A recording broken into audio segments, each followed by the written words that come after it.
Hey, friends, welcome to the Johnson City Living Podcast, where we learn about the people, places, events, and flavors that make Johnson City a lovely place to live. It is a beautiful early April spring day here in Johnson City. It's Masters Week, which is like one of my favorite weeks of the whole year.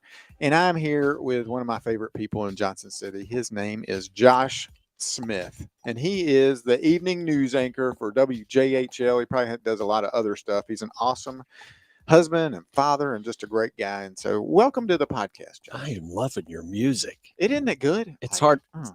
I think Carly came up with that. Two middle-aged white dudes sitting there just, sort of like. And then people are like, yep, Yep. they're old and white. That's right. Next podcast. That's right. All done. Yes. Thank you for letting me come. Oh, my pleasure. I'm good glad to see that you you. could carve some time out of your busy schedule to come and hang out. So thank you very much. No, listen, for me, this is joy. This is sitting down across from somebody I've known for years and respect a lot, and to get a chance to talk to you is good. So, well, thank you very much for that. thank you. Okay, Johnson City Living. What is the first thing that comes to mind that you love about Johnson City? Wow. I'm glad you didn't give me a chance to think about that one, because I would have probably made it way more complicated. You know what the first thing that comes to my mind is? How blessed are we? Oh. Now, that's not a thing that I love about it, but it's just the first thing that comes to my mind is I am increasingly aware of how blessed we are. Like there's stuff you engineer, right? And then there's stuff you go, dude, I couldn't have made it this good, right? And that's me living in this city, yeah, and in this part of the world, yeah. And part of it is, and you with your real estate perspective see this happening, is it's like everybody else is starting to figure it out and go, our secret is out. And we could be afraid about that, and we could be closed about that, and be like, oh, don't you come here and try to change my world. But that's not, to me, doesn't feel right. Right. Again. Yeah. So I'm just so thankful. Yeah. I tell people to come here and embrace it, and then vote like 10 years later. Just start. Listen, I've been a part of this discussion recently, and I'd love your take on this, because I do feel the world's moving to Johnson City. They are in a big way. I don't know how they're doing it, but we're moving them. And to Unicoi County, Carter County, and everywhere, Washington County, Virginia. Anywhere that there's a house, people want to live in it. Yeah, and so so the question is, well, is this going to be good for us, right? Whatever us is long term, right? And I'm going to just say boldly, heck yes, it is. Sure. And we are better when we can open our arms, right, and our hearts, and just say welcome. Well, and that's what I tell people about. It's the people. I mean, like when they move here, I'm like, it's the people that are here that just love you. They'll take great care of you. If you get a flat tire, you're going to have within minutes a person stop and help you fix that tire and give you gas or pick you up or buy your groceries or whatever. Sure. I mean, we are the most giving, loving, just accepting, inclusive community in the whole world that I've been involved in. And I think, so I think there is a lot of trepidation that all these people are going to move in and change the way we've been doing it. But hopefully, I think we just continue to pray that it'll be for the better. Yeah, right. Yeah. And, I work in news, so it is my job, it seems, on the daily to look for what's not right and where's the problem and who's got a gripe and what's the issue. And I think that's important. But I mean, when I step back, and how can you not sometimes just step back and go, there's so much good happening here, and it's a beautiful place to live. It's a safe place to live. It's a relatively affordable place to live. So in all those sense, we sound like the Chamber of Commerce podcast, but honest to goodness, that's my first thought. It's how blessed are we? How blessed are we? Yeah, I tell people like who are coming from, Montana and Wyoming, they call your area God's country, but really we're in God's country.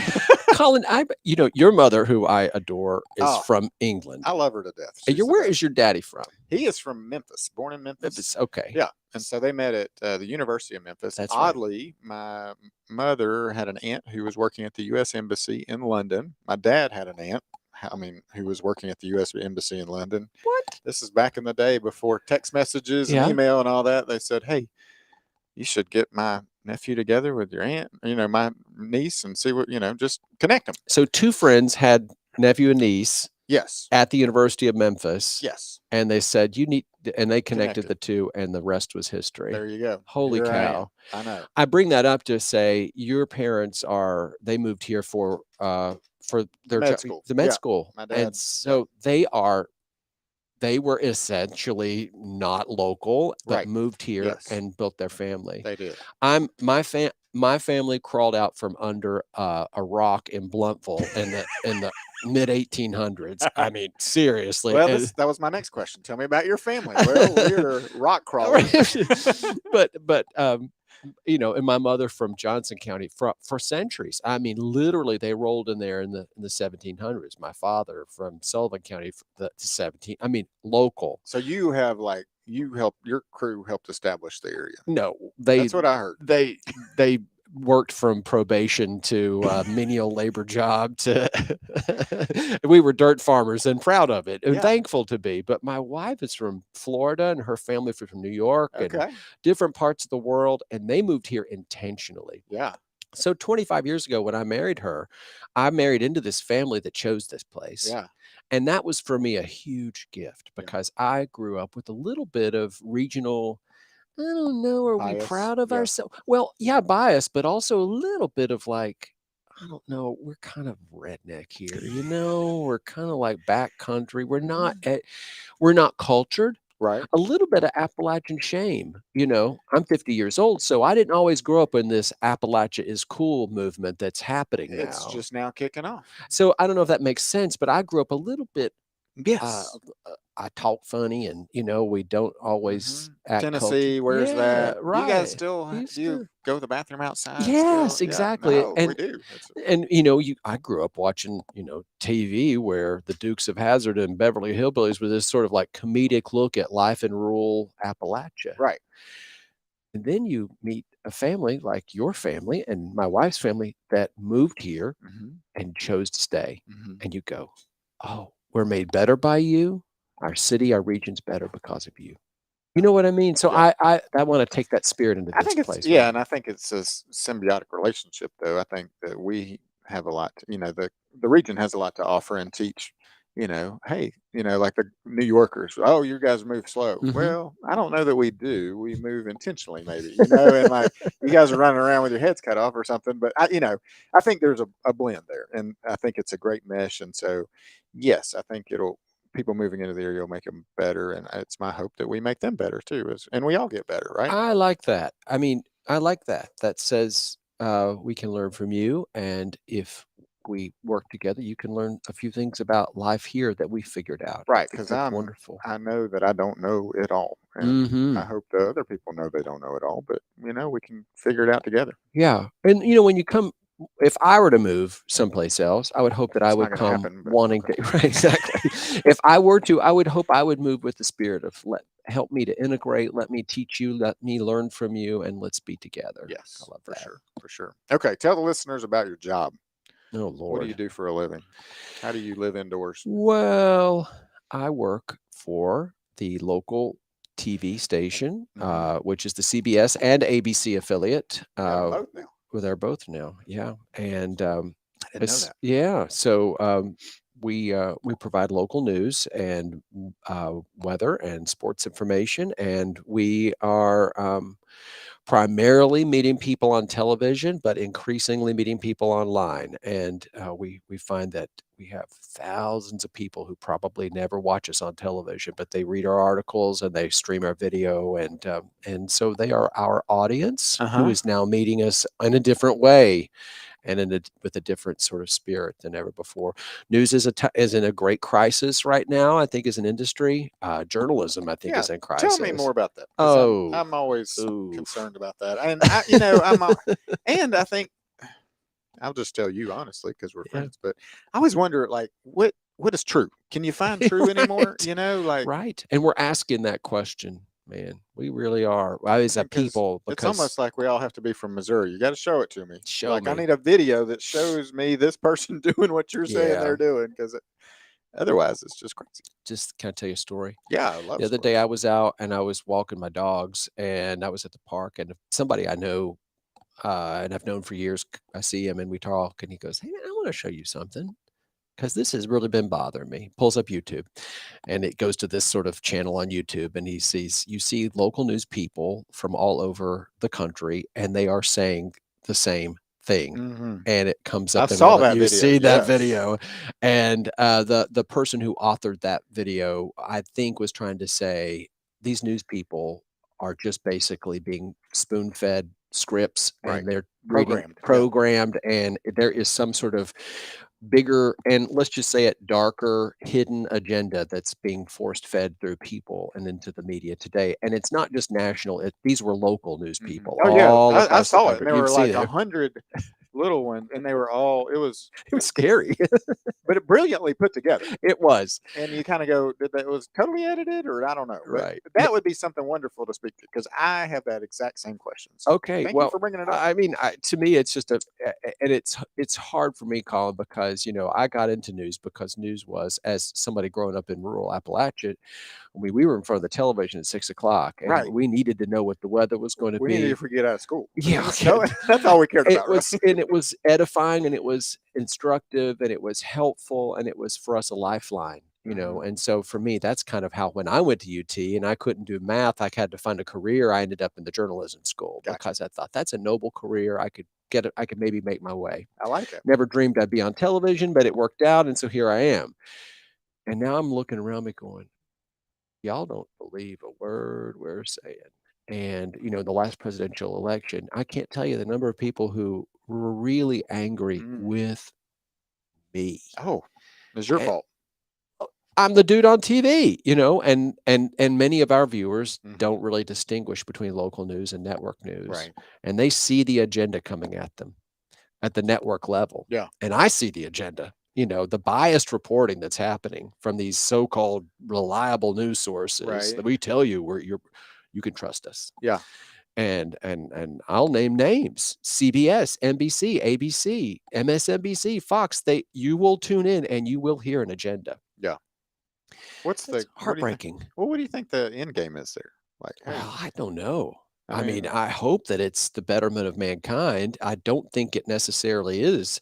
I wonder sometimes whether or not there is, I don't know. I mean, it's hard for me to believe that there is some sort of such corporate control over news now that there aren't independent journalists who are out there telling the truth about what's happening.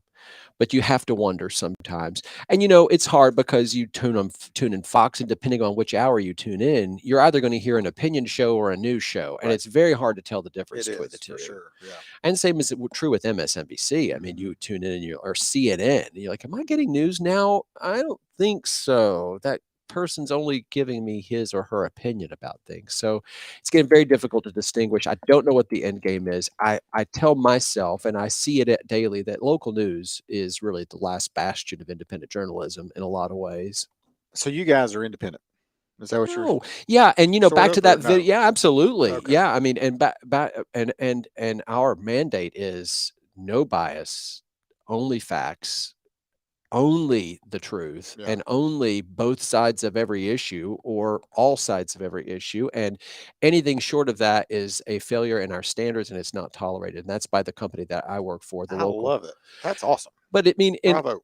but we can say that. Yeah. I think our viewers, though, are now coming to us having watched that YouTube video and going, "No, wait a minute, explain that to me." So here's my attempt to explain that. I think that all those stations were owned by a private company or a publicly held company. Like, for instance, I work for a television station that's owned by Nexstar, which is the largest holder of local news TV stations in the country. I mean, they have like 100 and some across the country. Cool. And every once in a while, they will develop a corporate message that says, this is where we stand. Now, our company didn't. I don't think any of those stations in that video were in our company. But when I heard that, what I heard them saying was a statement to their viewers. Yes. This is who we are, kind of our mission statement. And be you an employee of a local company or a national company, you've got your mission statement. Sure. And that was them communicating that to their view. If you listen, it was about, there's a lot of bias. Right. We're telling you the truth, and they said essentially, here, please have your main talent deliver this. Well, that got recorded across the country, and the context shifted, and then look, they're all essentially Stepford wife anchors telling us, some sort of robotic message about We and believe in. we believe Yeah. in this, and we tell you the truth. Right. Believe every word we say. And Right. I don't think that's what that was about. I think it's how it got. So someone who didn't have trust. Yeah. And I work with journalists who just are furious because people don't believe them. I say, let's look at why they don't believe us. Right. And maybe we'll get to the point of this and understand it's because we deserve some of this. Yeah. By we, I mean the The journalism journalism world, world. Yeah. because we've And allowed it we've allowed it. to We've narrative be directed by some sort of corporate agenda or yeah, something. or I mean, I don't you get you get a lot of people who go through, I don't know, journalists are by nature questioners. We are challengers. We wonder why. We want to tell you. We want to get to the root of a problem, and you get Mhm. that certain mindset in place, and it can really kind of flavor an institution. I'm thankful to work at a place where most of my colleagues, especially the ones that are running the place, are from here. Mhm. They love this Mhm. place. They see the beauty of the people here. Yeah. If there is discussion of a problem, it's because we need to solve it for the betterment of everybody involved and giving voice to the voiceless and calling the powerful to account. That's the role of the journalist. And if you can do that I think out of a place of love Sure. for your fellow man, then man, it's a good thing. Yeah. And you call yourself out when there's agendas and Right. when it's not balanced. And I work with some people who I know personally lean left in their Mhm. politics, but I see them on a daily basis say, man, that's not a balanced approach to Right. this. Let's find the other side of this so that we can truly deliver the truth Yeah. or let Well, people decide I think for that's themselves. fantastic. Yeah. And I I'm love I'm that. completely rambling. Forgive me. It's great. No, I think hopefully our listeners are still listening. But I love that you do come from love, and you're saying, okay, how do we love the person I'm interviewing, the person who was hurt, or however it is, and Yeah. tell the story Yeah. properly so that later on, and I'm sure you've made mistakes, and I'm Oh, sure you own up to them, and that's the other thing too, is being, like we talked about a little bit, transparently, being vulnerable and saying, I'm not perfect.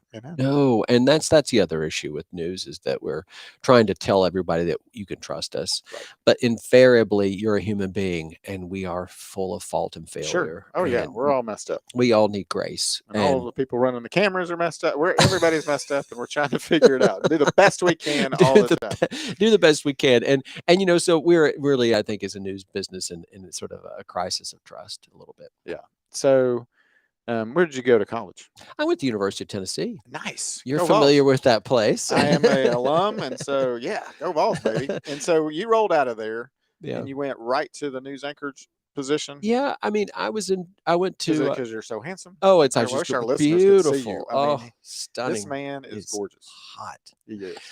50 and fabulous. And Kristen, I'm sure My beautiful wife. she's Now, believing that she's every day. believing every word of it. Fortunately, she likes to laugh.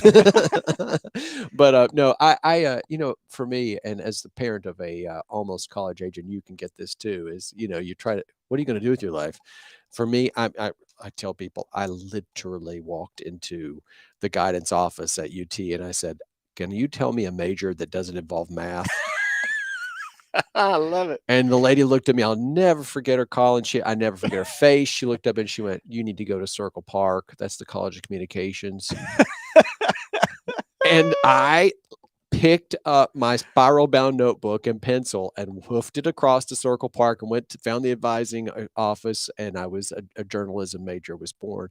And I went to print journalism first until I had to take a test at UT, which said, pass or fail. If you make any spelling errors in this quasi news article you have to write, you fail. Ooh, It's a great thing because it taught you no spelling errors allowed in newspaper, that's great. and newspapers were thriving when I was there. So, Yes. I was going to be a newspaper reporter, and I misspelled Thompson Bowling Arena. I spelled it Bowling, and the guy said F, F. and he looked at me and he went, "Have you thought about broadcasting?" And I'm not lying to you, man. Did you That's say, is there any math involved in no broadcasting? math. That's And it hilarious. you don't fail if you make a spelling error. And the next thing you know, off I went, and I worked at WBIR in Knoxville for a while as a part-time. I was intern and then got a part-time job there, and I was working summers at WCYB in Bristol, Yep. the NBC affiliate, and worked there for after I graduated for about 4 years. Went to work for Samaritan's Purse, which is an international Boone. disaster relief agency in Boone, for about a year. Really? Got out of television. Television was not for me. And I was a video producer for them, and I traveled the world and got a chance to see a lot of things, but realized that my heart was here. And WJHL, God love them, they called me up and said, "We have a morning anchor job open. Would you consider it?" And I said, "Do I need a resume? Because I don't have one." And they said, "No." And Jack Dempsey, the former general I manager, love Jack.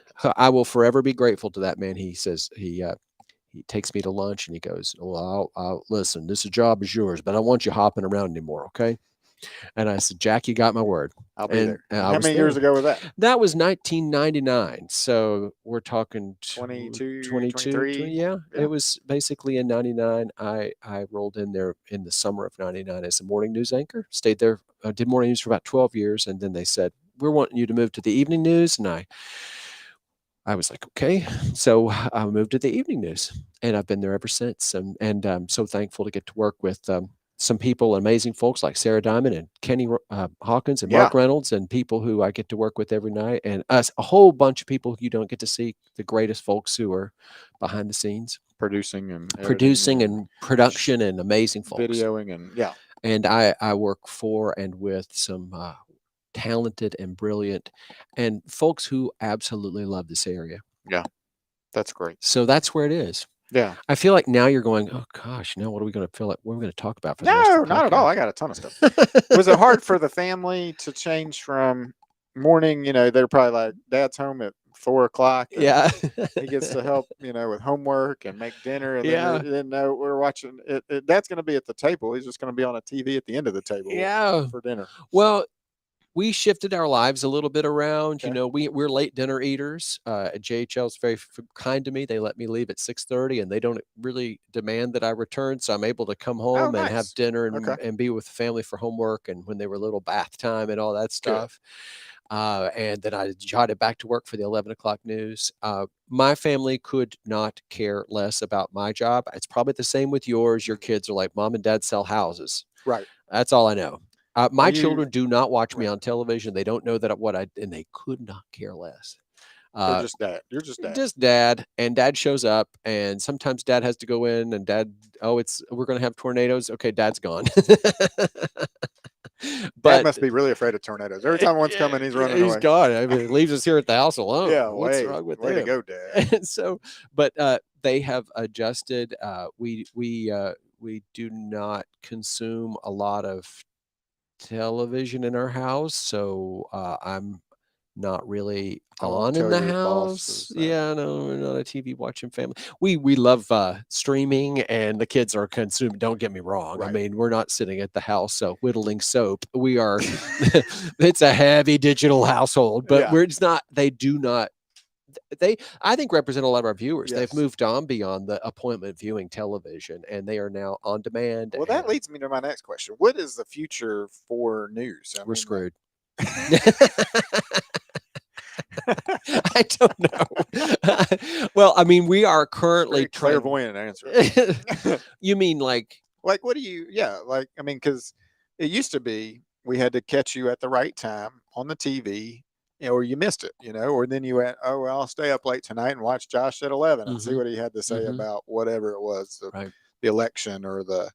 Now, it's blink.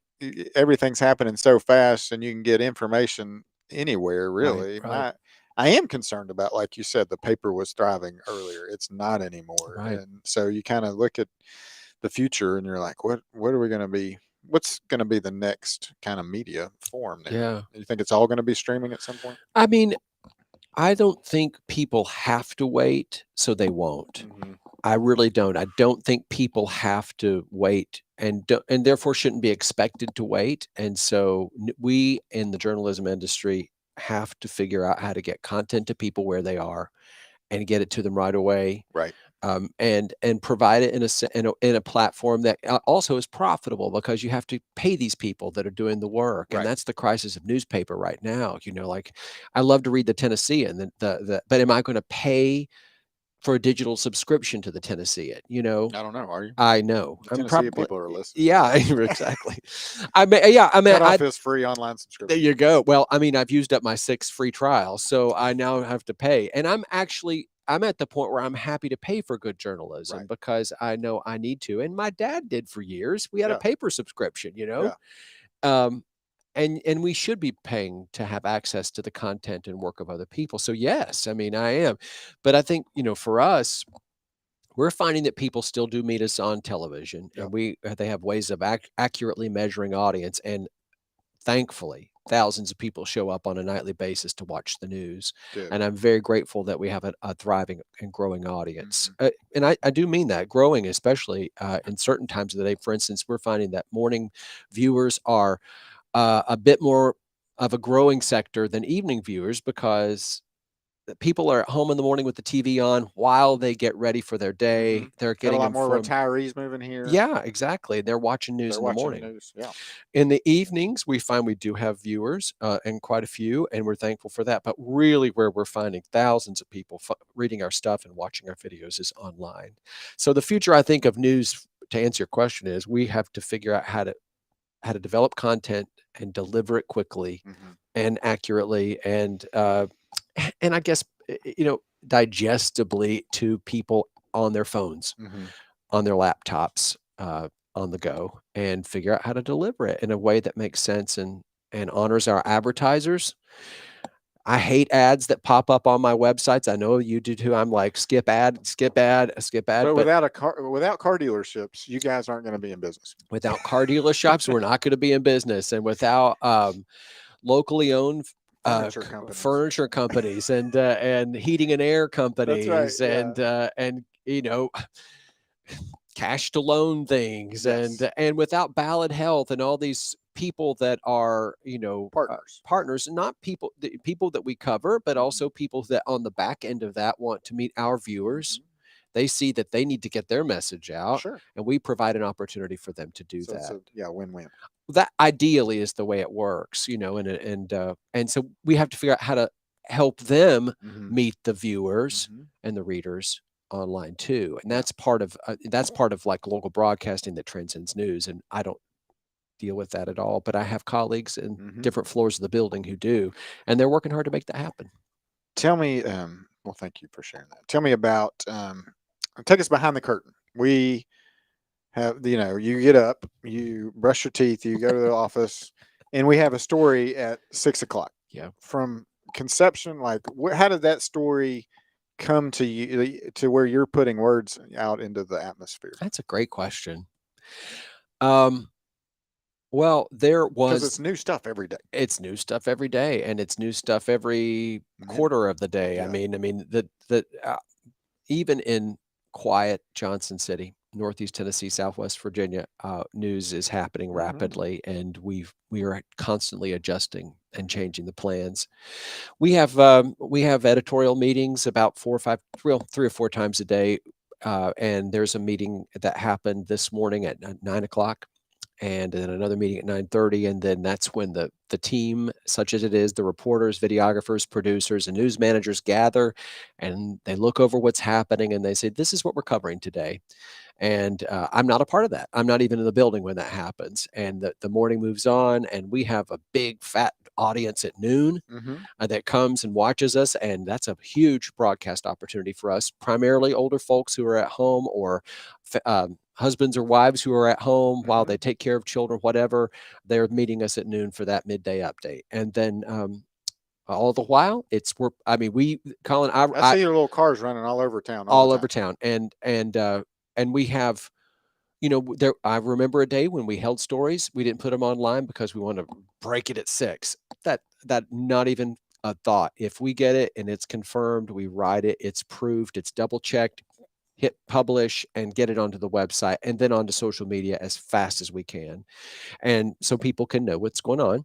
And then that's going to change. Like, okay, that reporter who was going over here now needs to drop that and they're going over here. And thankfully, we have brilliant managers who are constantly making those Yeah. decisions. And the story's evolving during the day too. And then I'm not at even 6, it's different than what it was totally. started out over here this And morning. I'm not even in the building. Isn't that great? So 2:30, I love it. But I'm like watching it, I'm watching the messaging of like, okay, so and so is going here now, and I'm thinking, okay, wow, that's changing. And sometimes they'll call me and go, we need you to come in early, but very rarely. And then 2:30, I roll in and we have another meeting and they go over what's going to be in the 5 o'clock, 5:30, 6 o'clock, 7 o'clock news. And then Sarah and I are sitting there watching, going, okay, great. And then they move on to what was our 11 o'clock team going to work on. Gotcha. And they launch them out the door and their day begins at 2:30. We have a news update at 4 o'clock, and that may or may not be a bigger broadcast part of their day soon. Nice. And then 5 o'clock, we are on the air with the 5 o'clock news. Okay. And I got in the business when there was 30 minutes at 6 and 30 minutes at 11 and 30 minutes from 6:30 to 7 a.m. And that was it. Right. And we got to be off before Wheel of Fortune. Wheel of Fortune. As long as you're over, that's fine. And don't you dare go over into Young and the Restless or the phones will light up. And that still happens. So no lie, man. We were just checking to make sure you guys were still watching. Yeah. All right, we'll put Young and the Restless back on. If there's something local that goes past 12:31, we are in trouble. So that's it. I mean, and we then are able to go to the studio, and we have a whole team of people who have written stories. And ideally, Sarah and I we have what's called the cold read, where we've not had a chance to go over it, but most of the time we have a chance to go over it, look at it, ask questions. They give us a lot of flexibility to say, this doesn't make sense. Right. Can we say this differently? Is our video matching what we're saying? And it doesn't always work. It's a mess sometimes, but it's bless our hearts, we try. That's right. I think everybody's been watching local news where you're like going, oh, they're having some problems. Yeah. I think they're supposed to be running a picture of the race, but there's a cow giving birth. I don't know. It's totally. Something. And sometimes it's kind of comical. It's good. If you can just not take yourself so seriously. And I don't know about you, man, but we take ourselves really seriously, too seriously sometimes. Yeah, I try not to at all. Okay, so you've been around Johnson City for a while. What do you see in the future? So we talked about future news media. You sorted that out for everybody. Thank you. So sort out, what do you see happening for Johnson City 5, 10, 20 years out? Well, we have, as we emerge, and I'm going to say it confidently, emerge out of the pandemic, and we deal with the reality of this new virus that's going to be part of our lives, and we have to manage judiciously and with compassion for ourselves and for others. And everybody has a different pulse on it. Oh, my goodness. We have to realize, I think, that we are a changed community from just 2 years ago, and changed demographically, and that we have people who live here that didn't live here before. How can we define we now? What is we and who is us and what do we look like? And our community values are going to change because our community's changed. And I say for the better, so let's figure that out. I think that's a big question. Who's here now? I don't know some of my neighbors. Yeah. I went to an event that the station sponsored at Bristol Motor Speedway for Speedway Children's Charity. It's kind of a walk. This was back in the last year. No. It was about last fall. And first 5 people that walked through the gates there said, I just moved here. I've been dying to come to the track. I don't know anything about Speedway Children's Charities, but I wanted to come and look inside. I'm not lying, Colin. I mean, New York, Pennsylvania, California. Somebody moved here from Texas. I just moved here. They were all mostly kind of middle-aged, older folk, but some of them had kids and they wanted to see inside the track. And so we are different now. So to me, that's a big sort of like where do we go in 5 years? Who are we? Right. And then I think, for Johnson City, a real big question right now is how can we be, I think, aggressive in terms of growth and redevelopment and improvement, specifically downtown. And in some neighborhoods around downtown, affordable housing, but while at the same time showing compassion and concern Johnson City has downtown area has become a real haven for people who are on the cusp and need a lot of help Sure. and a lot of need. Yes, sir. And so, how can we move people out of the John Sevier Center in the next few years Mhm. and help them find what they need in terms of affordable housing and redevelop that 10-story huge historic structure without it just being, hey, get out so we can make boutique shops and law offices and Mhm. stuff like that. How can we do both at the same time? And do So it to well. me, that's the huge thing for Johnson City right now. Yeah, it is currently. And Yeah, you this live with this because how can we take this neighborhood that used to have a house you could buy for $65,000? It's now worth $165,000, and somebody's going to fix it up and sell it for $295,000. it's mind-boggling. I mean, like when I got started, you could get a great house. I mean, great starter house for 85, Yeah, $100,000. right.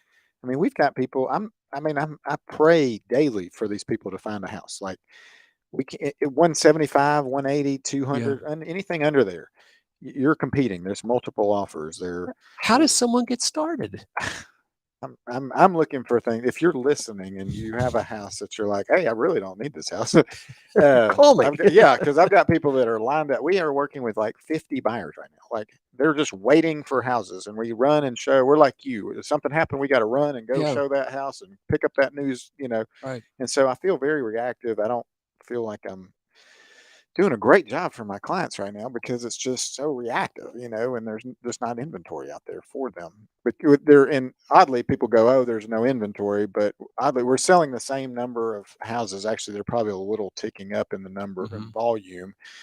The pressure is just a lot more. We've Mm, got, I'm going to say 30. This is just off the cusp. 30 to 40% more people looking than they did, 2 years ago, and so you have a lot more demand, same number of houses, but it's hard. And so I don't my heart breaks for these some of these folks. And I'm right, like, and then rent pressure has gone up, right? And so right. you could have rented a nice house for $1,000. Forget it. It's 1,700, 1,800, 2,000, 2,200, 2,500. And maybe not even be a nice house. And it could not even, yeah. Yeah, And so these folks are just they're kind of in this it's just a tough spot. So I think we need more, affordable housing. There's some yeah. developers who are coming in that are building houses that are, I was talking to another guy from DR Horton the other day, and Matt Bright, super nice guy, and he was saying, yeah, we're building stuff, but it's starting at threes just because materials costs are so high, and so Wow. that's a 300 house is now affordable, and you're like, not And for my people, yeah, some of and these when you got people. started, that was like,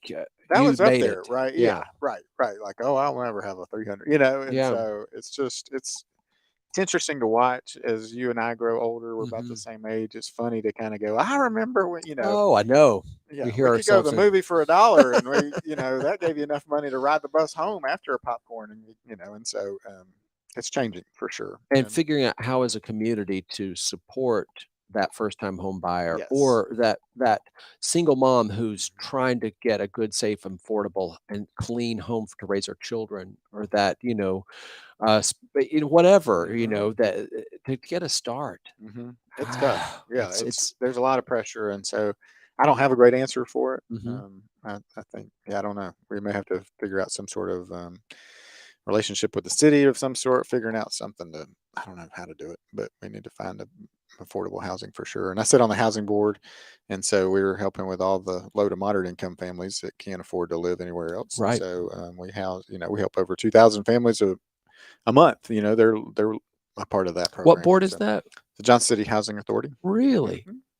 And so, yeah, my heart is for housing. It's for people to have, like you said, good quality housing. I Yeah. want people to be safe and secure, and just have a place where they can call home and not, worry about it. And so, You live in the world that I don't think we think enough about, and that is how where you live and where you call home, mhm, just says and has so much of an influence on your life, it really does. on how you see the world, how you Hmm. see every day, and we're fortunate to not have to live with the realities that a lot of people have to live with every single day of Oh their my gosh, lives, yeah, and it still is the American dream. it is, and it's still happening. And I think, if you haven't been to a third world country, I would encourage you to go because you'll come back and go, yes, we have it. We have it way better than we could. We're a heartbeat away from living in a little shack on the side of a mountain in Guatemala, just looking for something to sell or buy or,